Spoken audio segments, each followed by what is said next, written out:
अरे हाला बाई गो बेजोर समियाना से चोली चोरा के भागल बचोर। अरे हाला बाई गो बेजोर है नचनिया के चोली चोरा के भागल बचोर। हर महादेव, नमस्कार, प्रणाम। कैसन बानी आप सबे? आई होप आप सब बढ़िया होखो, बहुत मस्त होखो और व्यस्त होखो। तो आई आज आकृति म्यूजिक टॉप में आप सभी के स्वागत बा। और सिंगल भाई खातिर हम बहुत बेहतर ऑफर लेके आए बानी और बहुत ही बढ़िया आकृति म्यूजिक स्टूडियो में एक बार आप सभी आई और काम कराई और काम करा के देखिए कि कैसन काम होल बा। इधर आकृति म्यूजिक स्टूडियो टॉप, आकृति म्यूजिक टॉप यूट्यूब पे चैनल मिल जाइए आप सभी के। आप सब जाके एक बार यूट्यूब चैनल सब्सक्राइब कर ले और भाई के एक बार जितना भी सिंगर भाई बारे यूपी बिहार के आकृति म्यूजिक टॉप करनासा में पड़ी आप सभी के स्टूडियो। एक बार स्क्रीन पर नंबर चल रहा जे भाई के ऑडियो वीडियो करवावे के बाद एक बार संपर्क करी। आई आज सिंगर भाई खातिर बेहतरीन सुनारा मौका बा। एगो बहुत ही बेस्ट बम्फर सॉन्ग लेके आइल बानी। जे भी भाई के गाना गावे के बा वो भाई ये गाना के फुल और फ्री लिखाई, कोनो पैसा ना लगी। ये गाना के फ्री में भाई कहीं से भी रिकॉर्डिंग करा के गा सकेला। कहीं से भी भाई एक बार हमसे बात करके और ये पूरा आल्टू वाला गाना लेकर के और गा सकेला। अगर जे भाई की अगर इच्छा बा कि हम यहाँ से गाए आकृति म्यूजिक टॉप से गाए तो स्क्रीन पर नंबर चल रहा बा, एक बार भाई संपर्क करे और बेहिचक आवे। 1500 रुपया, मात्र 1500 रुपया में आपके ऑडियो तैयार करके नया म्यूजिक पे हम दे सकीला और गाना भी फ्री में लिख के दे सकीला। तो आप सभी आई और एक बार अपने भाई के काम करे के मौका दी। तो आई देखल जा मैटर किसन बा और कितना भी जोर मैटर बा।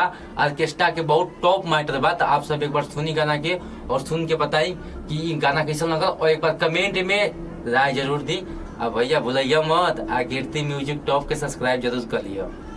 तो भाई लोग गाना स्टार्ट कर रहा बानी और गाना एक बार सुन के बताई कि कितना बिजोड़ सॉन्ग बा और ऑर्केस्ट्रा बहुत वीआईपी मैटर बा। ये लगन में बवाल मचाला सॉन्ग बा। तो आप सब सुनी और सुन के एक बार जरूर कमेंट करी और लाइक करी वीडियो के और शेयर करी। जे भी आपके दोस्त मित्र चाहे भाई जे भी सिंगर बा लगे शेयर करी और आई गाना के सुनी एक बार कैसा लगता। सुन के जे भी भाई के गावे के बा वो आके गा सकेला।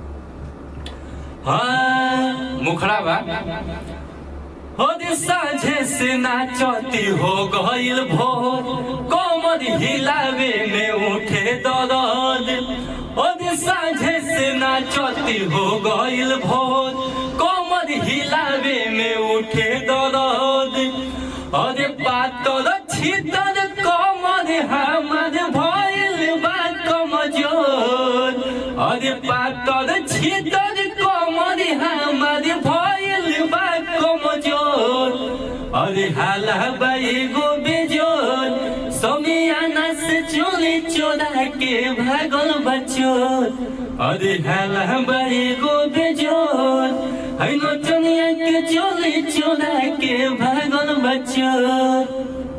तो भाई मुखड़ा रहल और एक अंतरा बा किस्सा झही से बैठल रहे नजर गड़ा के।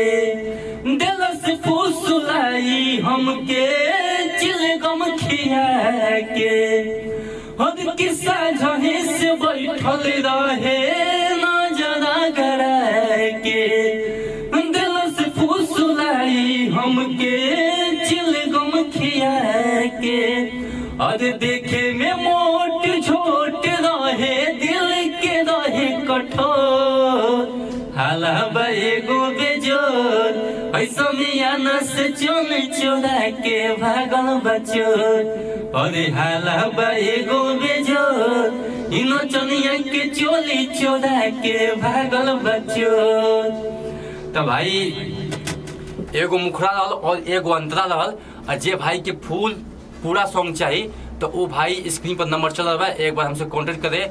और जे भाई की अगर कहीं स्टूडियो नहीं मिल पाओ तो आकृति म्यूजिक में बेहिचक आवे, 1500 रुपया लेके आवे और नया म्यूजिक बना के ये गाना के ऑडियो वायरल करके दे सकेला। गाना लिखाई फुल और फ्री बा, गाना लिखाई कोनो पैसा नहीं खे। अब बहुत बढ़िया ऑफर बा। आप सब एक बार आकृति म्यूजिक में आई और काम करने के मौका दी और अपने भाई के एक बार काम देखी। हर महादेव, नमस्कार, प्रणाम। मिलल जी अब अगला वीडियो में।